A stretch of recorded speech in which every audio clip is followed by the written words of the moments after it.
Les sangles de suspension comme le TRX permettent un travail musculaire associé systématiquement à un gainage dynamique du corps.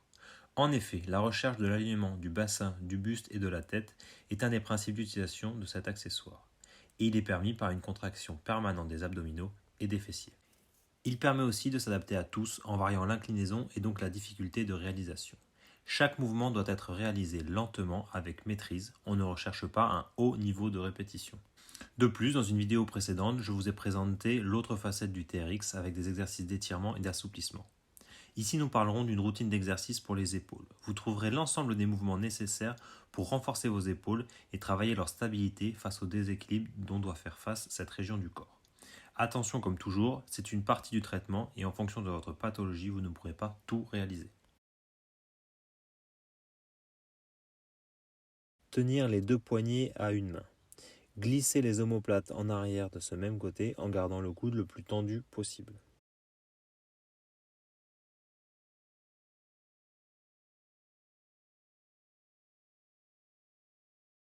Départ, pied écarté ou joint pour plus de difficulté. Se pencher en arrière en maintenant l'alignement bassin-buste-tête. Ne pas être en extension complète de coude pour rester en tension musculaire. Serrer les omoplates, puis plier les coudes pour amener les poignets de chaque côté de la poitrine. Le retour s'effectuera lentement sans laisser partir les fesses en arrière du buste. Départ dans la même position que précédemment. Se redresser en écartant les bras en élévation latérale pour former un T par un travail de serrage des omoplates. Les coudes doivent rester complètement tendus et la poitrine placée en avant. Ramener les mains devant soi pour repartir vers l'arrière de façon contrôlée. C'est le même mouvement, sauf que les mains se placent au-dessus de l'horizontale de chaque côté de la tête.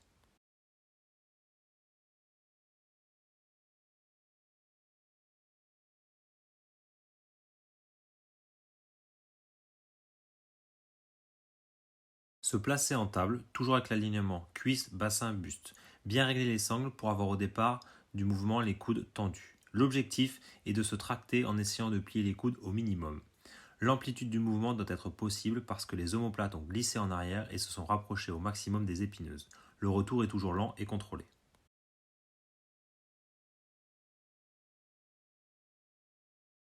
Départ avec les mains devant soi, coudes tendus. Descendre en pompe en serrant les omoplates et en écartant les mains. En position basse, les poignets sont de chaque côté de la poitrine. Attention de ne pas laisser l'épaule partir en avant. Pour le retour, se repousser sur les poignets en formant une planche, c'est-à-dire que les fesses ne doivent pas partir en premier. Départ debout, coude fléchi et main au niveau de la poitrine. Se pencher en avant en emmenant les mains au-dessus de la tête. Ne pas mettre en contact les sangles pour plus de difficulté. Pour rappel, gardez le ventre rentré et les fesses serrées. Revenir en position de départ par appui sur ces sangles, donc avec un travail des abaisseurs d'épaule.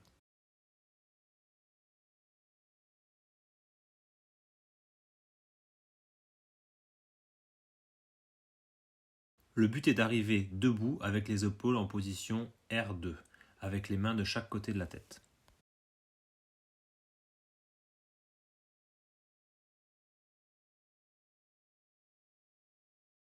Se pencher en avant en levant les mains de chaque côté de la tête pour se placer en rotation latérale. Retour en position de départ avec les avant-bras parallèles au sol. Il faut dans cet exercice freiner le mouvement pour travailler les rotateurs médiaux en excentrique.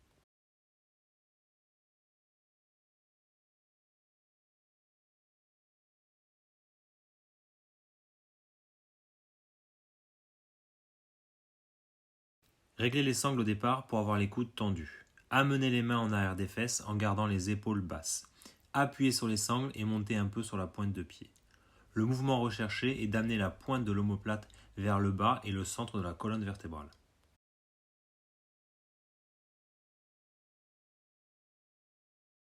L'intérêt des sangles de suspension est le travail proprioceptif constant du corps et des épaules en particulier pour cette vidéo.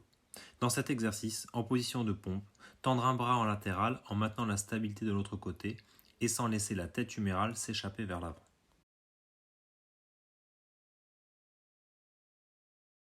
L'exercice du boxeur peut se réaliser de deux manières.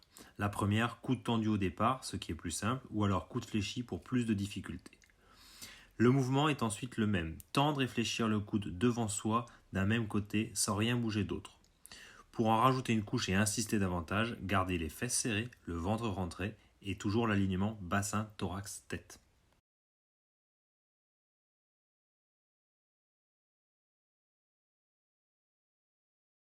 C'est une variante des deux exercices précédents, avec cette fois-ci une flexion-extension du coude à 45 degrés d'élévation latérale pour rester dans l'axe de la glène de l'omoplate. Le TRX est un outil de choix pour la rééducation, mais pour être bénéfique, il doit nécessiter une utilisation stricte et respectueuse des principes d'utilisation.